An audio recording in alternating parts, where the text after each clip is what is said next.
Vale, perfecto. Pues nada, como si empezáramos de nuevo. Entonces, como estaba diciendo, el otro día estuvimos viendo cómo se planifica el cálculo de las atenuaciones en lo que son las tomas de un edificio eh, a través de, voy a quitar el vídeo, a través de una hoja de cálculo. ¿Mm? Entonces, os daba como propuesta esta instalación que estáis viendo aquí, donde además os ponían una leyenda, lo que eran los elementos que se iban a utilizar, y os dije que en la hoja de cálculo que vosotros tenéis también colgada de la Classroom, que era esta, exactamente tal y cual vosotros la vais a ver cuando la hayáis descargado, pues lo que tenéis que hacer es modificar en primer lugar esta primera página de atenuaciones de elementos para poner lo que son las referencias que yo voy a utilizar, que son las que os pongo aquí en la leyenda. Eso lo estuve haciendo yo el otro día. Lo que pasa es que no guardé las modificaciones que hice sobre la hoja de cálculo y no están aquí reflejadas, pero en el vídeo que colgué podéis ver cómo se va haciendo todo eso. Una vez que yo tenga aquí reflejado todo lo que son las atenuaciones de los diferentes elementos que voy a utilizar en mi instalación, lo que tengo que hacer es calcular las atenuaciones en cada una de las tomas, tomando como referencia en cada una de estas celdas. Lo que veis es que tengo la referencia de las atenuaciones que he puesto en la página de atenuaciones de elementos. Entonces eso tenía la ventaja de que si yo cambiaba de fabricante en cuanto a los elementos de distribución que utilizaba, pues automáticamente actualizando estos elementos de aquí se me actualizaban también las atenuaciones que yo registraba en toma. En esta página de aquí lo que sí deberé de tener la precaución es de seguir exactamente este diagrama, eliminar las cosas que no se correspondan con ese diagrama y añadir lo que tengáis que añadir en función de este diagrama de aquí de instalación, ¿vale? Que fue también lo que estuvimos haciendo el otro día. Eh, y ya lo que quedaría, lo que me quedó el otro día, bueno, aparte de que no terminé esto completamente, lo que me quedó el otro día era ajustar lo que era la salida del amplificador, que eso lo podéis hacer en la tercera página donde pone RTV terrenal. Entonces, os explico pormenorizadamente cómo funciona esta página, porque ya digo que las otras dos lo expliqué bastante, de forma bastante detallada el otro día. Entonces, en esta página de RTV terrenal, ¿qué es lo que tengo? Pues fijaos, simplemente lo que yo voy a hacer es calcular lo que es la menor atenuación, que se correspondería evidentemente con lo que es la mejor toma de la instalación, porque es la que va a registrar una menor atenuación en toda la red de distribución pasiva, y voy a calcular la mayor atenuación también, que se correspondería con lo que sería la peor toma de mi instalación. Recuerdo, tal y como vimos en clase, que la menor atenuación se registra siempre a la frecuencia más baja, en este caso 15 MHz, y la mayor atenuación la registro siempre a la frecuencia más alta de la banda terrestre, que es la que yo estoy, digamos, calculando ahora, que recuerdo que era 860 MHz. Bueno, pues, ¿cómo se calcula eso? Fijaos que lo que tengo aquí en esta celda es... Un momentito. Vamos a ver. Lo que tengo aquí en esta celda, si me fijo en la función que estoy utilizando, es una función de mínimo, que me calcula el mínimo entre una serie de celdas que yo señale. Entonces, en este caso, fijaos lo que está cogiendo, el mínimo de lo que ponga en atenuaciones B30 y de lo que ponga en atenuaciones B44. Fijaos, si yo me voy a la página de atenuaciones y me voy a la B30, la B30 es esto. Es decir, es lo que se registra en este caso de ejemplo, pues en dos tomas que yo tendría en mi esquema de distribución, que eran las que estaban nombradas como tomas 2 y 3. Repito que esto no se acomoda a lo que es este esquema de distribución. Lo que tenéis que conseguir vosotros es que se acomode a lo que tenéis en este esquema de distribución, ¿vale? Pero estoy cogiendo esta celda, el mínimo de esta celda, y la otra que es B44. Si le estoy diciendo a una función que me calcule el mínimo entre este valor y este valor, y lógicamente me da este valor, 26,5, que es el mínimo entre esos dos valores que yo le estoy poniendo. Si yo en lugar de tener dos tomas, o como en este caso tengo 4 tomas, pero en realidad 2 y 2 son iguales, tuviera 20 tomas, pues tendría que registrar el mínimo de ese conjunto de 20 valores. ¿Cómo se hace eso? Pues fijaos, imaginaos que yo no tengo aquí nada, ¿vale? A mí me gustaría calcular aquí el mínimo de todas las atenuaciones que yo he registrado. Pues ¿qué hago? Pongo igual y utilizo la función mínimo de la hoja de cálculo, que lo que me calcula es el mínimo dentro de un conjunto de valores que yo ponga.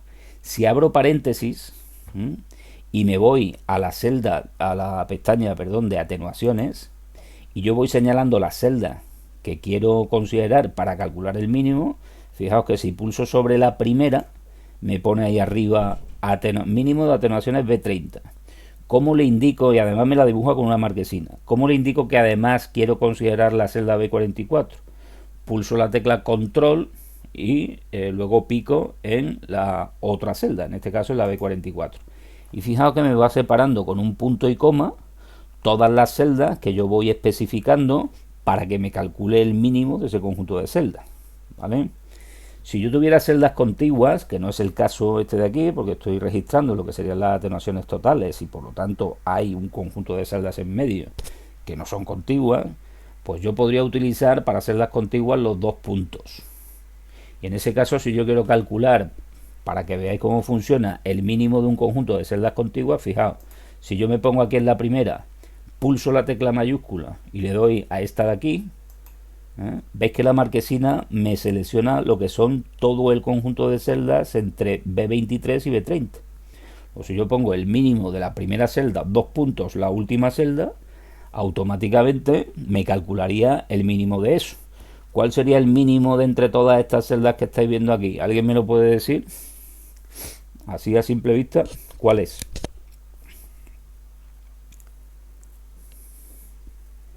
0,29. Perfecto. Pues fijaos, si yo cierro el paréntesis, indicándole que ya he definido mi función y le doy a intro, pues aquí me calcula 0,29. Me lo está redondeando a un decimal, pero en realidad esto, si lo pusiera en formato de dos decimales, pues sería 0,29. Que me coge el mínimo de entre todas las celdas que yo especifico. En este caso, repito, se trata de especificar el mínimo de las atenuaciones totales que yo tengo en cada una de las tomas. Por lo tanto, lo que tendría que utilizar aquí sería mínimo, abro paréntesis, me voy a la celda de atenuaciones de esto, pulso la tecla control y esto. Y lógicamente, pues me da 26,5, que es lo que tengo ahí. Si lo pongo en formato de un decimal, como veis. ¿Vale? ¿De acuerdo? O sea, es simplemente utilizar la función de mínimo. ¿Hay algún problema con respecto a eso? Si alguien tiene alguna dificultad, que abra el micro y que me lo pregunte ahora. ¿Se entiende, no? De igual forma, para calcular el máximo, lo que voy a utilizar es una función de máximo. Ya digo que en una hoja de cálculo, en este caso en el Excel, yo tengo un montón de funciones que puedo utilizar para procesar lo que yo tengo escrito en determinadas celdas. En este caso estoy utilizando funciones muy básicas, que es calcúlame el mínimo de un conjunto de celdas, calcúlame el máximo de un conjunto de celdas. Bueno, pues en este caso voy a calcular la función máximo. Entonces, ¿cómo se utiliza? Pongo igual a max, escribo el nombre de la función. También hay por ahí una teclita que me permite buscar funciones y demás, pero si las conozco, pues es muchísimo más rápido escribirlas.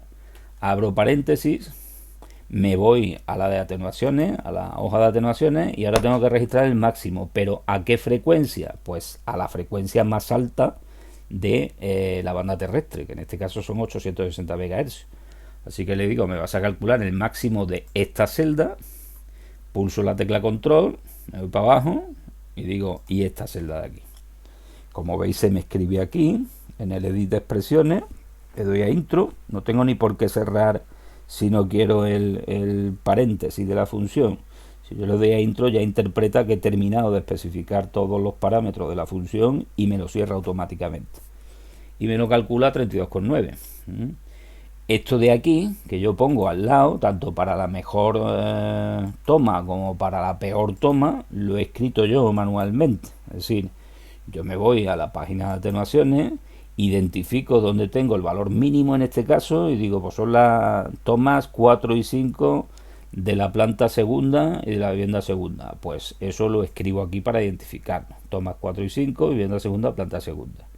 ¿Dónde tengo el valor de 32,9? Pues me vengo aquí, digo 32,9 lo tengo en las tomas 2 y 3 de la vivienda primero, de la planta primera. Pues me vengo aquí y lo pongo para identificar. ¿Vale? Eso, como digo, lo pongo manualmente. Y luego fijaos que aquí tengo una función especificada para calcular el nivel máximo al que yo voy a poner o voy a poder poner la salida del amplificador. Voy a poner un poquito más grande para que lo veáis mejor. Fijaos, tengo el nivel máximo al que yo puedo poner el amplificador, la salida del amplificador, ¿cuál es? Pues en este caso 96,5. ¿Cómo se calcula?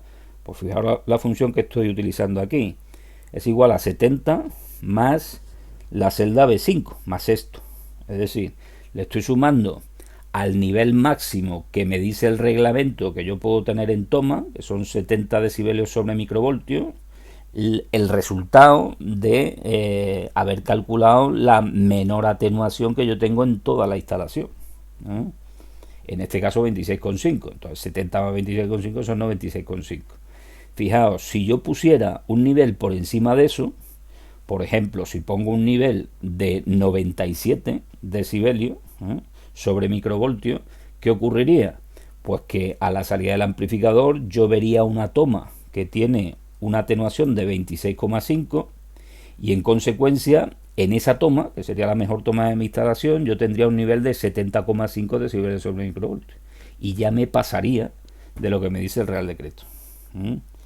Entonces, por eso la señal máxima a la que yo puedo poner el amplificador se calcula de esta forma, sumándole al nivel máximo que me dice el reglamento que puedo tener en toma la atenuación mínima, ¿vale? Tal y como hemos visto en clase.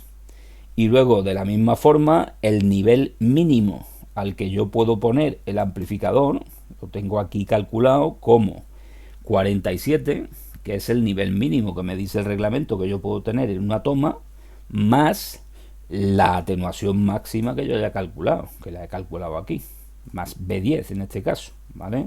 Entonces 47 más 32,9 son 79,9.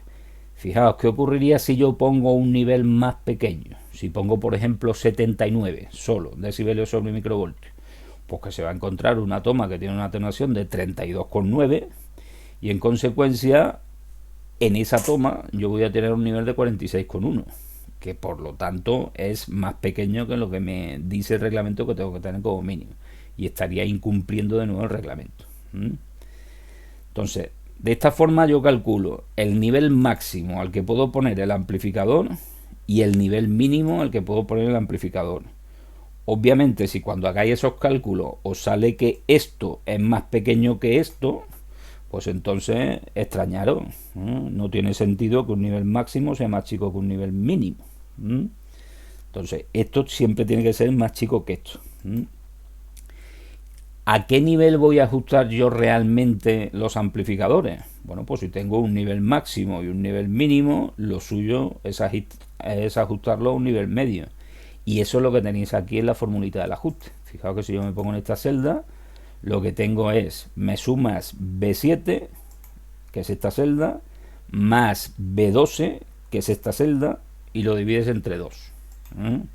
Además, eso lo meto entre paréntesis porque, recuerdo, eso es de EGB, que la multiplicación y la división tiene preferencia sobre la suma y la resta. De manera que si yo quiero sumar primero y luego el resultado dividirlo, pues lo tengo que poner entre paréntesis, ¿vale? Para marcarle las prioridades en cuanto a las operaciones.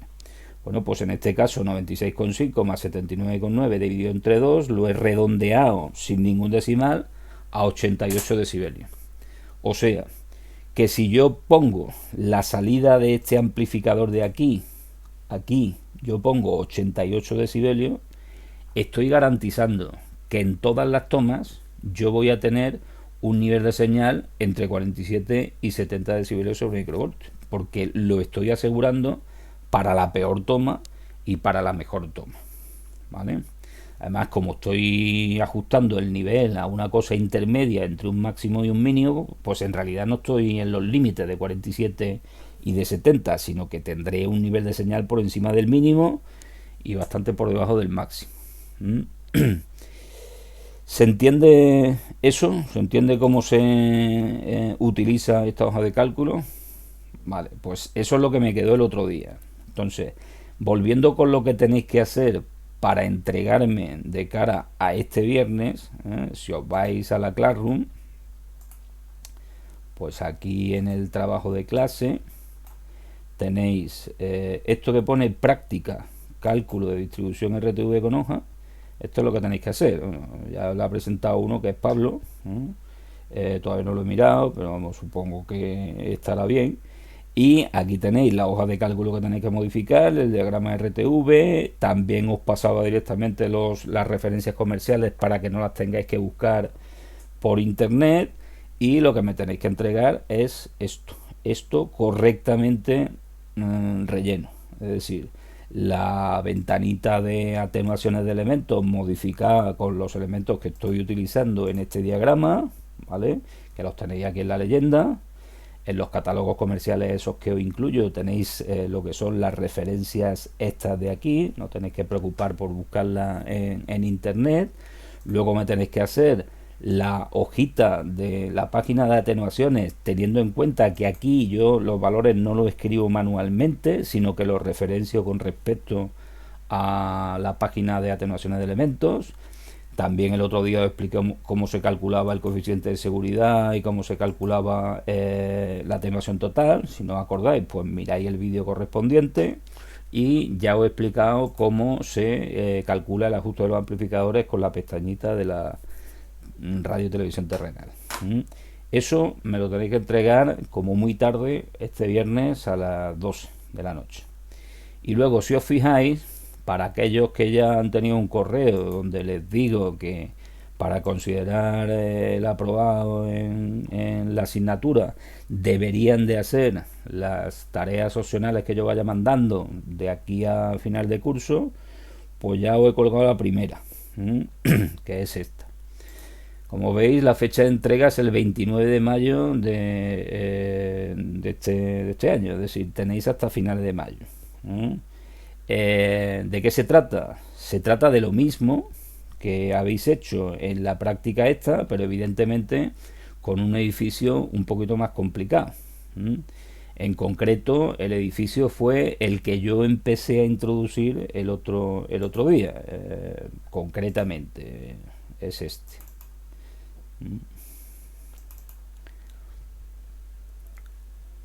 Esto de aquí, a ver si lo abre. Voy a rotar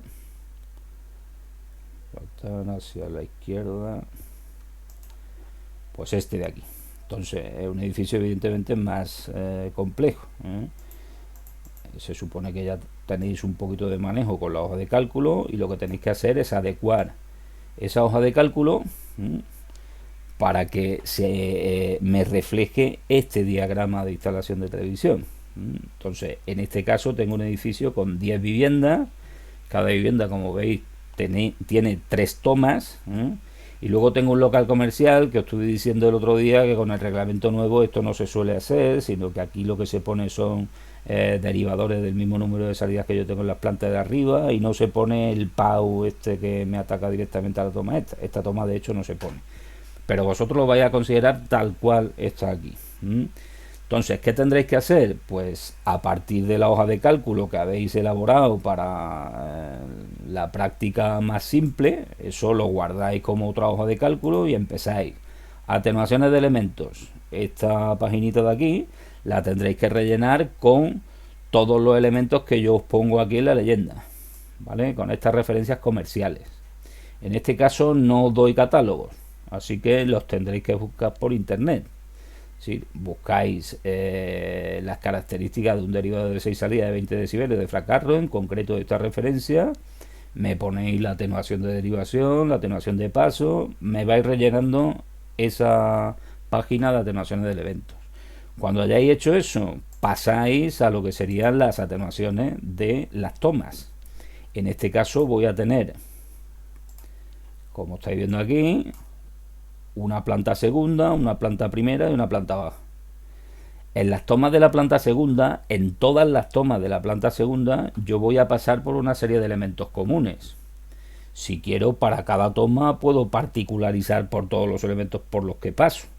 Pero hombre, es más inteligente que si, por ejemplo, para todas las tomas que yo tengo en esta planta, atravieso por un mezclador, atravieso por un derivador de 20 decibelios, atravieso por un PAU junto con un distribuidor de 5 decibelios y atravieso por una toma, todo eso que son elementos comunes lo agrupéis en lo que sería un conjunto de referencias comunes y que luego para cada una de las tomas particulares pues me particularicéis lo que las distingue a unas de otras, que en este caso son simplemente los metros de cable que hay hasta la toma.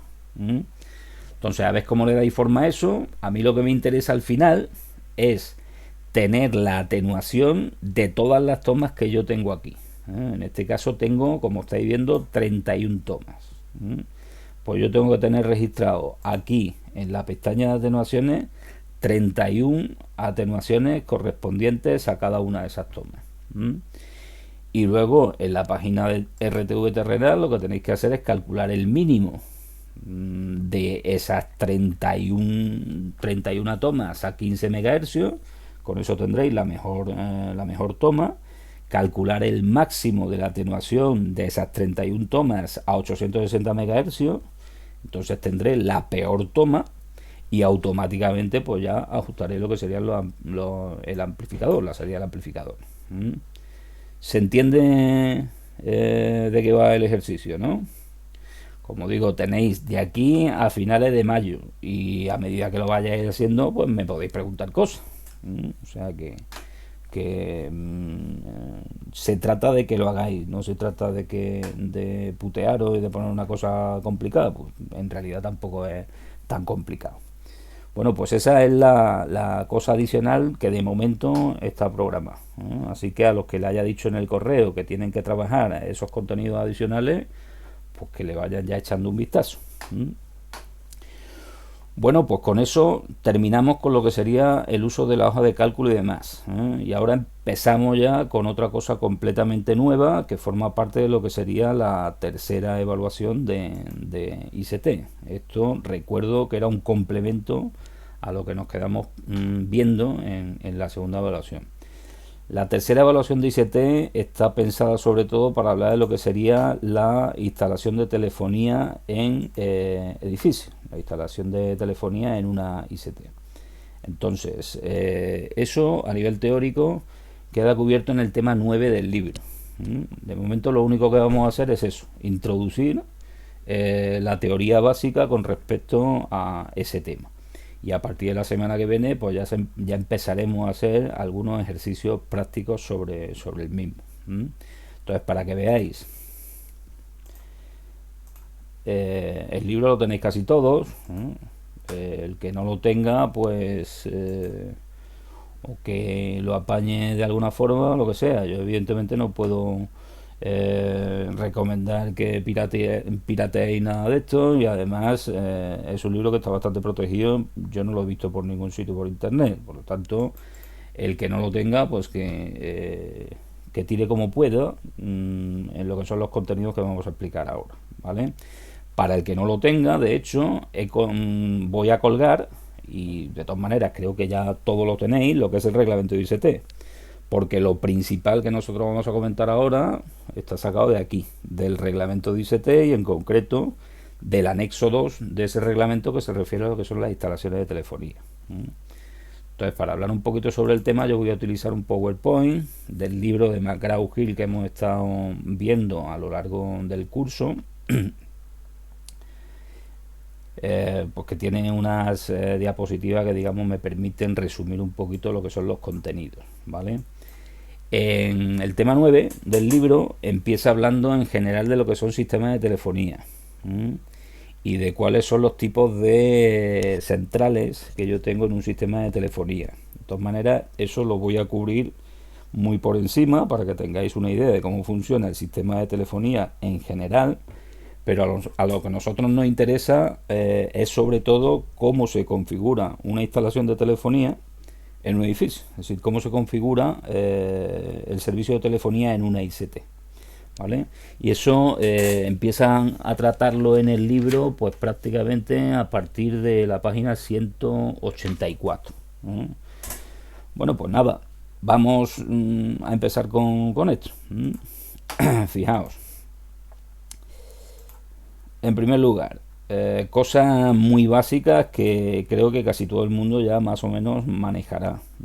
¿Qué es un sistema de telefonía? Pues básicamente un sistema que me va a permitir la comunicación de señales vocales a través de un medio, normalmente de tipo cableado, aunque como veremos también se puede implementar mediante métodos inalámbricos, y me permite una comunicación vocal a distancia. Entonces, las características que tiene el sistema telefónico es que consigue una comunicación de tipo dúplex entre un usuario A y un usuario B.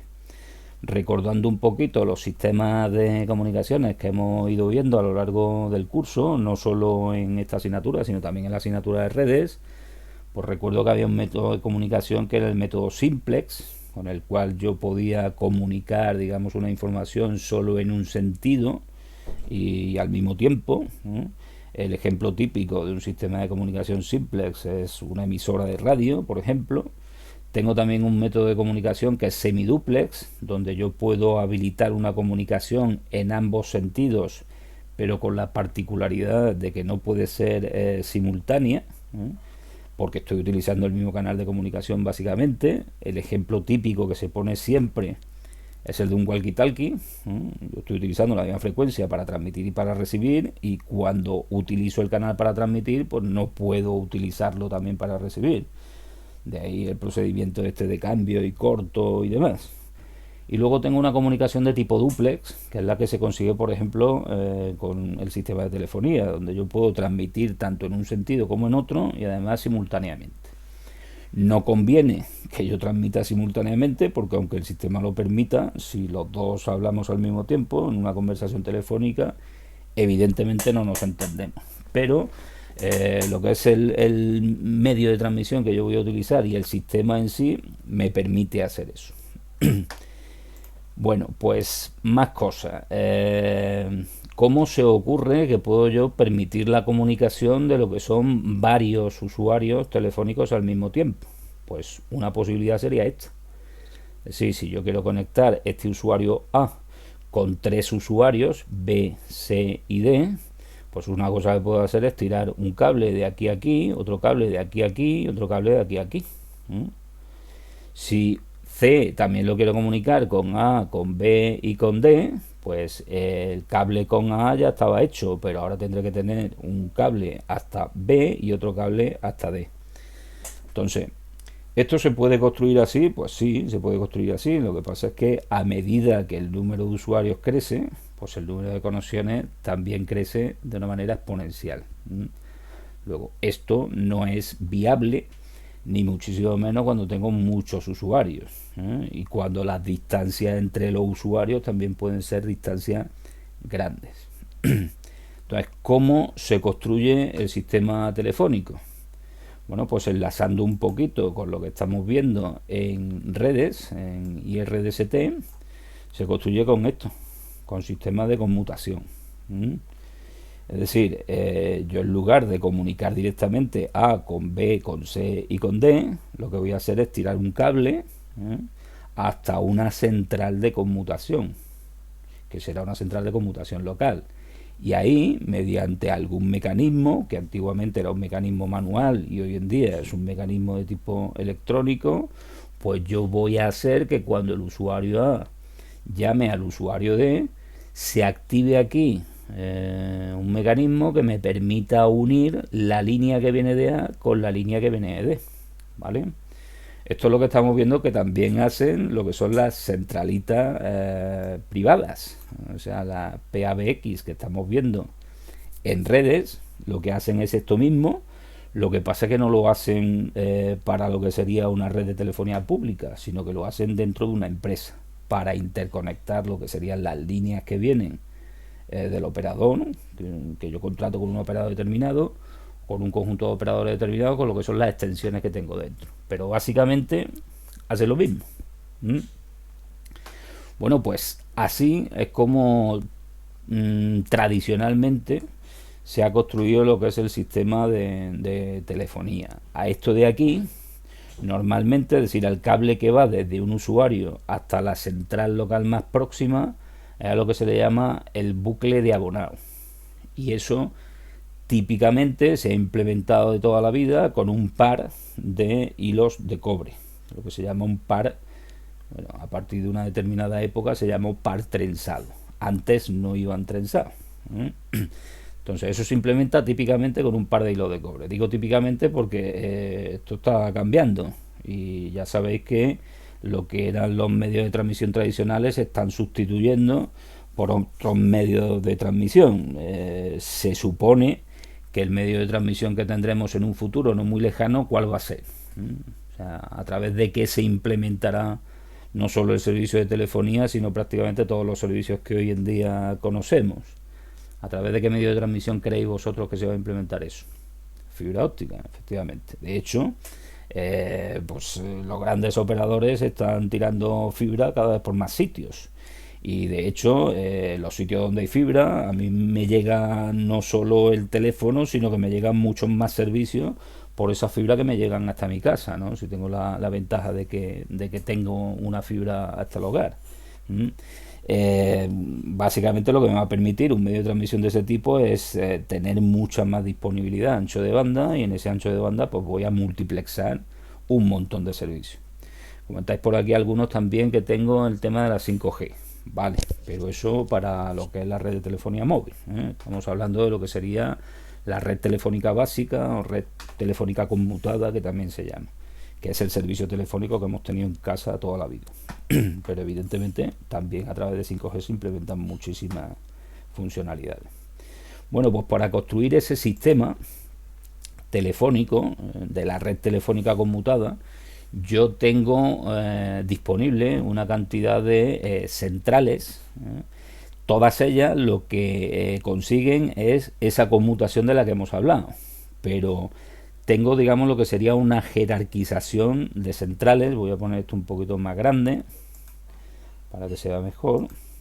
Tengo una jerarquización de centrales que me va a permitir, a ver si me permite, que me va a permitir que el sistema funcione de una forma más simple y por supuesto más jerarquizada. Las primeras centrales que nos podemos encontrar son las centrales locales, que son las más próximas a nosotros. Reciben este nombre lo que son las centrales de conmutación en las que se conectan, como digo, las líneas de abonado, es decir, los cables que van hasta la casa de cada uno de nosotros. Generalmente están situadas cerca del conjunto de usuarios al que prestan el servicio, y para evitar, se sitúan cerca de esos usuarios para evitar lo que son las pérdidas de señal y las perturbaciones que dificulten las comunicaciones. La zona de cobertura de este tipo de centrales suele ser un pueblo o un barrio de una ciudad. Es decir, por allí por Sevilla yo tengo normalmente una central local por cada barrio, o si el barrio es muy grande incluso puedo tener un par de centrales locales de conmutación.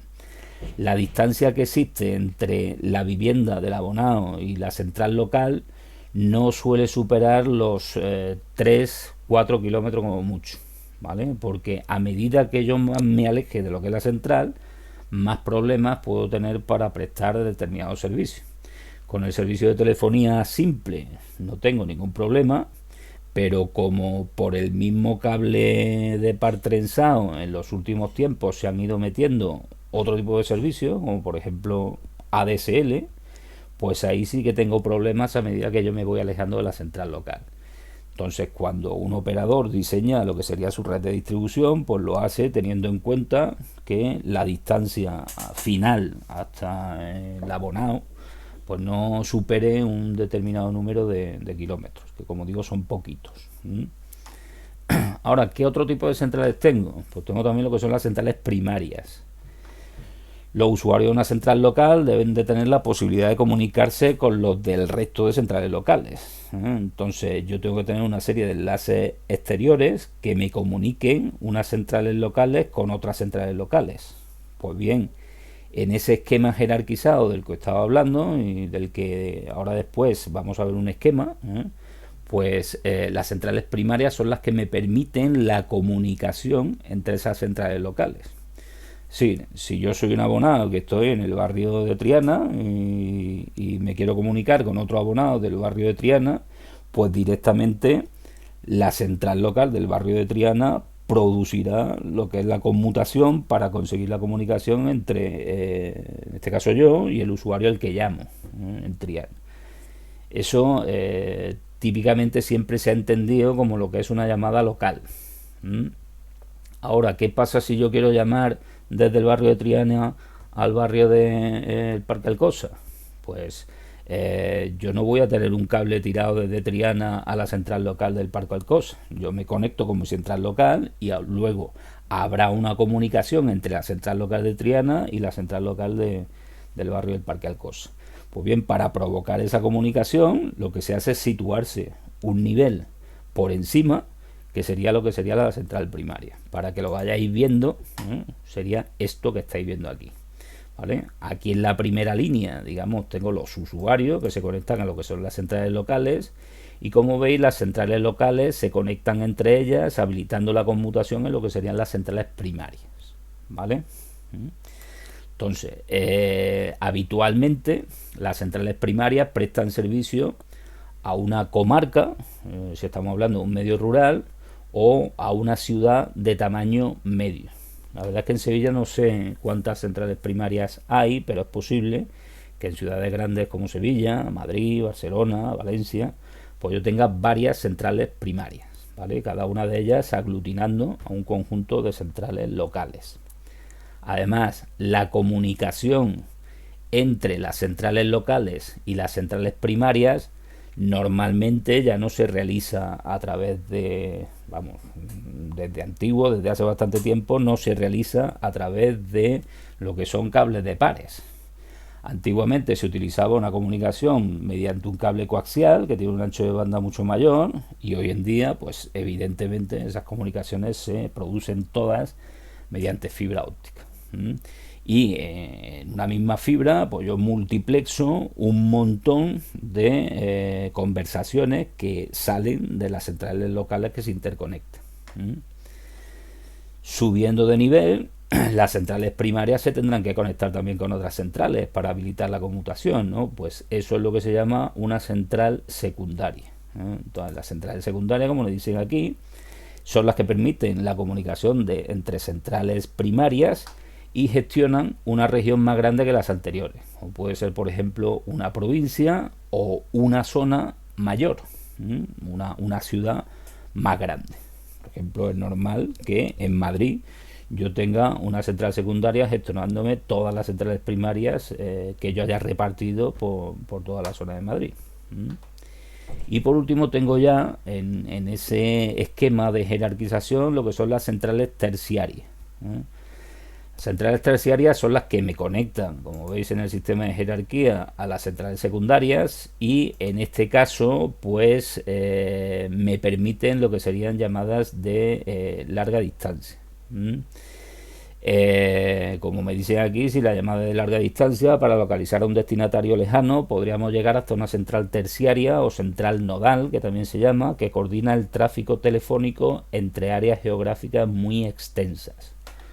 No recuerdo ahora mismo cuántas centrales terciarias había en España, pero vamos a preguntárselo aquí a San Google. Sé que había una por la zona de Levante.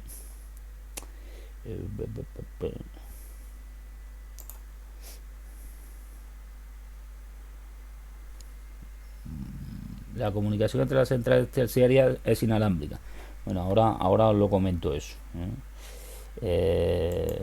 Carácter, a ver dónde veo alguna que me ponga.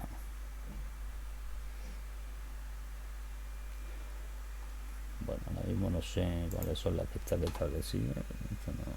No.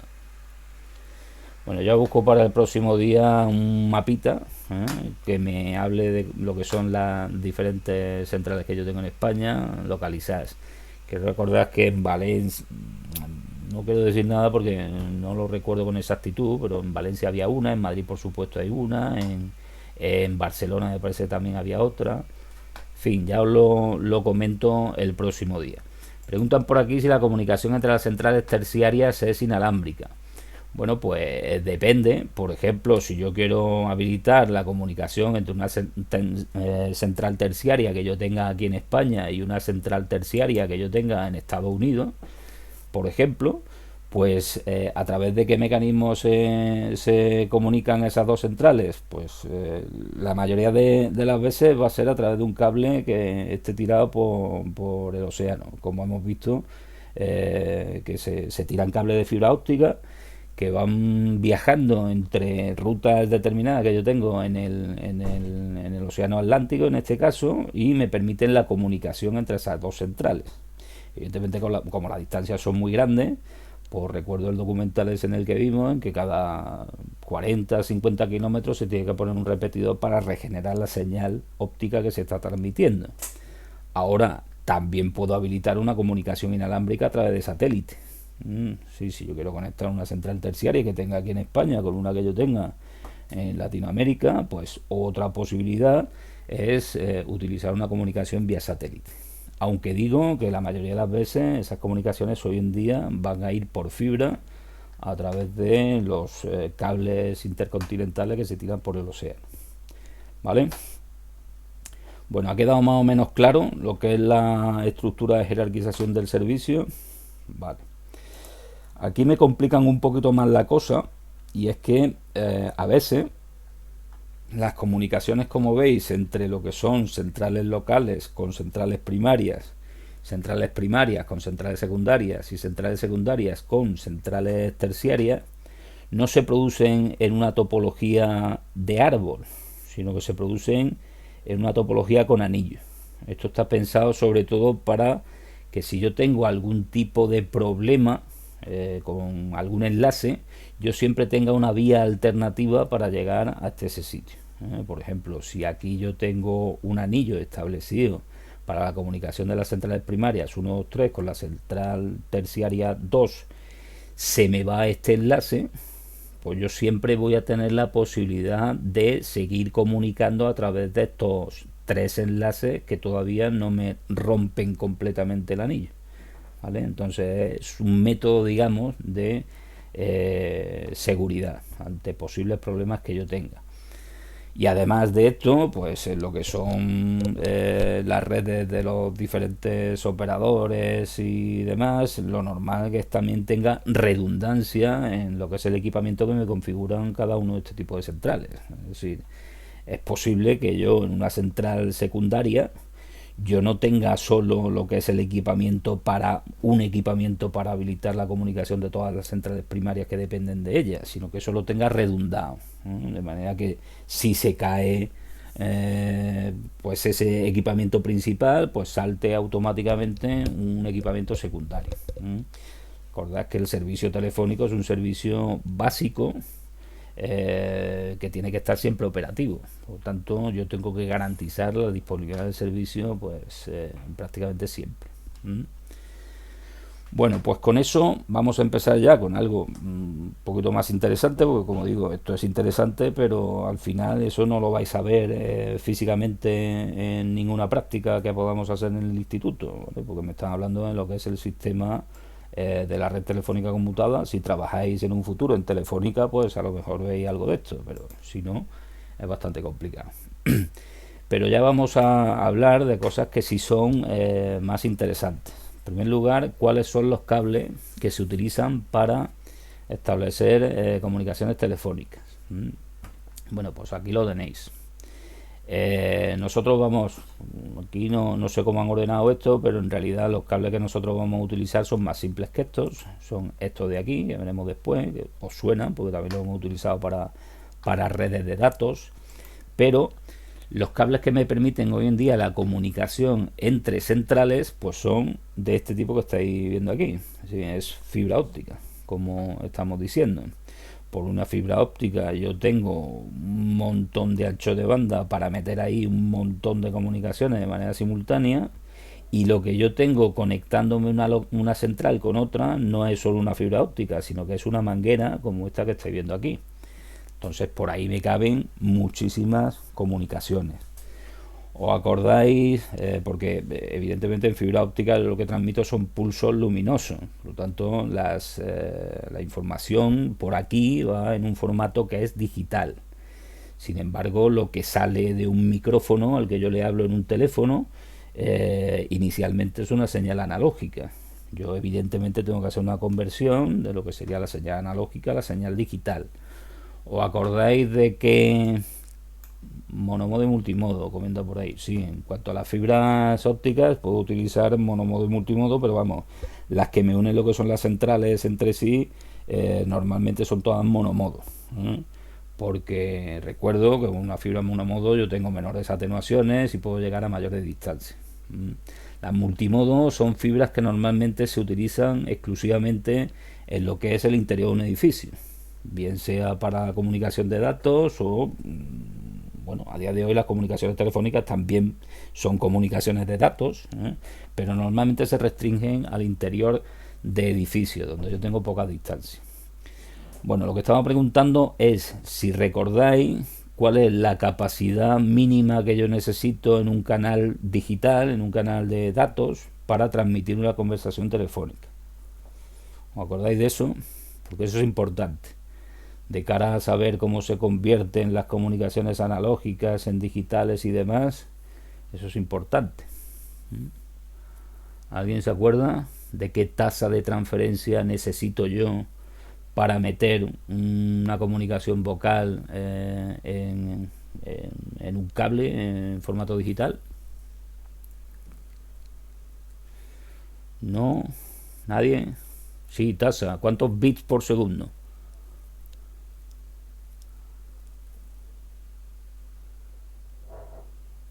Bueno, no os acordáis, evidentemente. Pues nada, recuerdo, no, 1000 no. Recuerdo que eran 64 kilobits por segundo. ¿De dónde salía eso? Pues yo todavía me acuerdo que por allí por octubre más o menos yo dibujé en la pizarra una señal analógica y os dije, si yo quisiera convertir esto en un conjunto de ceros y unos, ¿qué tendría que hacer?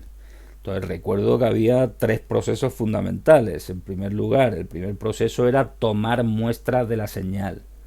Sí, con un aparatito electrónico ser capaz de ir tomando muestras de la señal cada cierto tiempo, de forma que la forma continua de una señal analógica yo la voy a traducir en un conjunto de muestras, ¿vale? Y también estuvimos comentando que a qué tasa tenía yo que muestrear una señal analógica para luego poder recuperar esa señal analógica a partir de las muestras digitales que tomaba. Había por ahí un teorema, que era el teorema de muestreo, el teorema de Nyquist, que me decía que para poder recuperar una señal analógica a partir de las muestras digitales, pues yo tengo que muestrear como mínimo al doble del ancho de banda de la señal analógica. Y por aquel entonces yo expliqué que la señal de voz humana pues tiene un ancho de banda pequeñito pero considerable. Normalmente puede llegar perfectamente hasta los 18 kilohercios, algunos que tengan esa capacidad de generar tonos tan agudos, que lo normal es que cuando nosotros hablamos estemos hablando pues más o menos a la mitad de ese ancho de banda, en torno a unos 10 kilohercios. Y os dije además que las comunicaciones telefónicas lo que hacen es recortarme la voz humana a 4 kilohercios para aprovechar la capacidad de los medios de transmisión.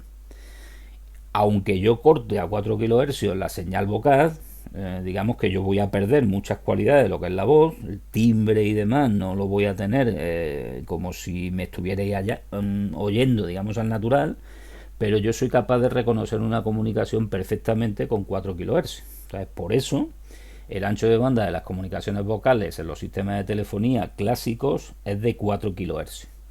Por lo tanto, si yo tengo una señal analógica de 4 kHz, según el teorema de muestreo, ¿a qué tasa tendría que muestrear para poder reconstruir la señal analógica a partir de la señal digital? A ver, alguien que conteste. No sé, no es ninguna tasa.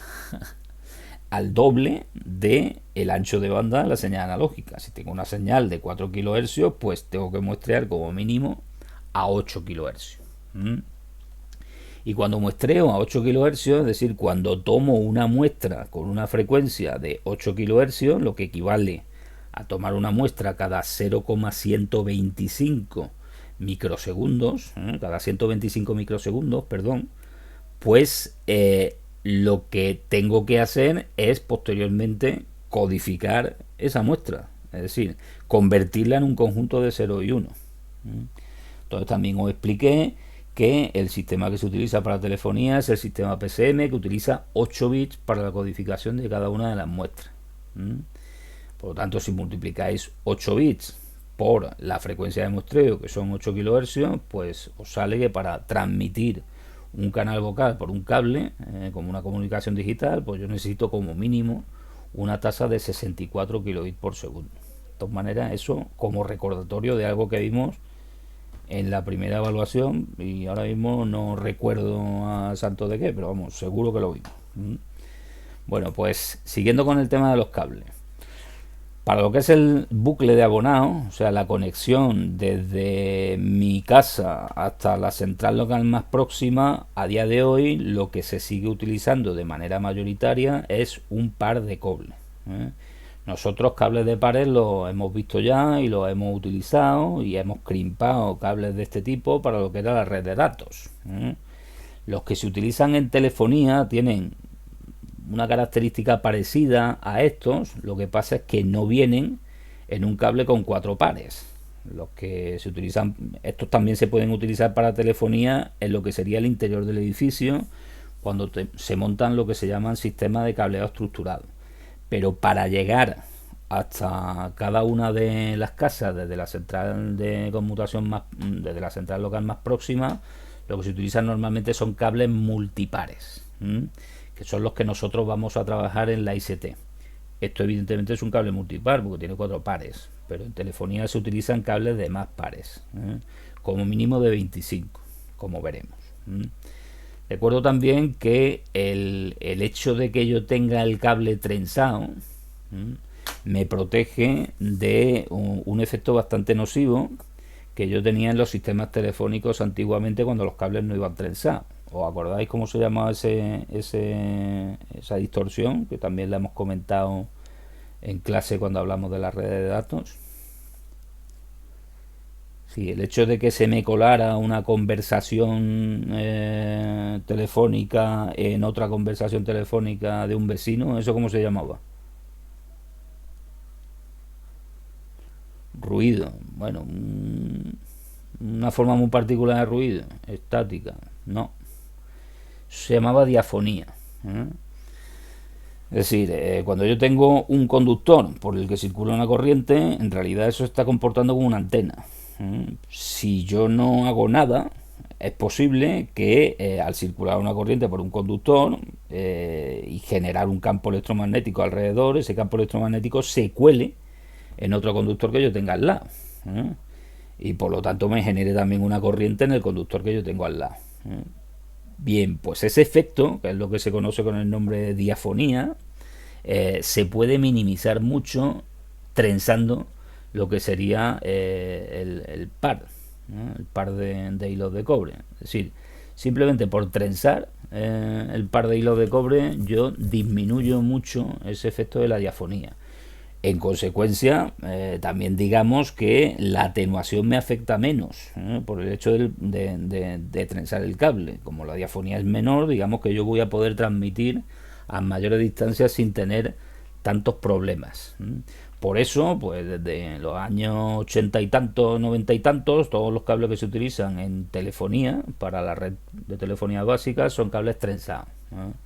Si ya no lo vais a ver en ningún lado, pero hace cuestión de 15, 20 años sí que era normal ver algunas instalaciones donde los cables que entraban del servicio telefónico a una casa eran cables planos, y ahí tenía bastantes problemas con el tema de la diafonía.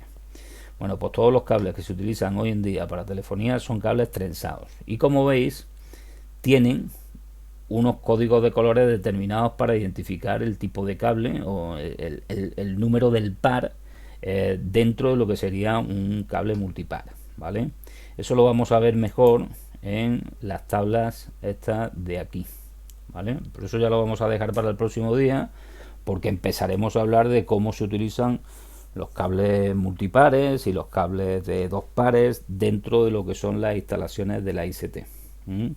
Pero echarle un vistazo al tema completo, el tema 9 completo, para que cuando yo hable de esto el próximo día, pues os suene un poquito, ¿vale?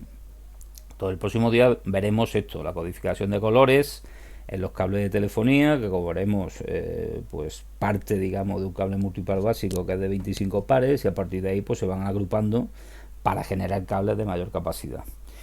Y veremos los que se utilizan dentro del edificio y los que me deben llegar desde fuera de un edificio hasta los que son los elementos que se ponen en el recinto de instalaciones de telecomunicaciones correspondientes para facilitar su unión. Eso, como digo, el próximo día ya. Bueno, pues dicho esto, la tarea que colgué aquí en el Classroom sobre actividades de telefonía en ICT, el que no la haya hecho, que no la habéis hecho todavía ninguno, pues puede ir trabajando sobre eso. Habrá algunas preguntas que se puedan cubrir con lo que se ha explicado hoy, y habrá otras en las que tenéis que mirar todo el tema completo para hacerlo, ¿vale? Pero es leeros el tema y hacer el cuestionario correspondiente antes también de este viernes. O sea, este viernes a las 12 de la noche tiene que estar entregado esto, la actividad de telefonía en ICT, y esto, la práctica con el cálculo de distribución de una red de distribución de RTV con la hoja de cálculo que os he pasado, ¿vale? Pues nada, abrimos los micros ahora y lo que me tengáis que preguntar, pues me lo preguntáis.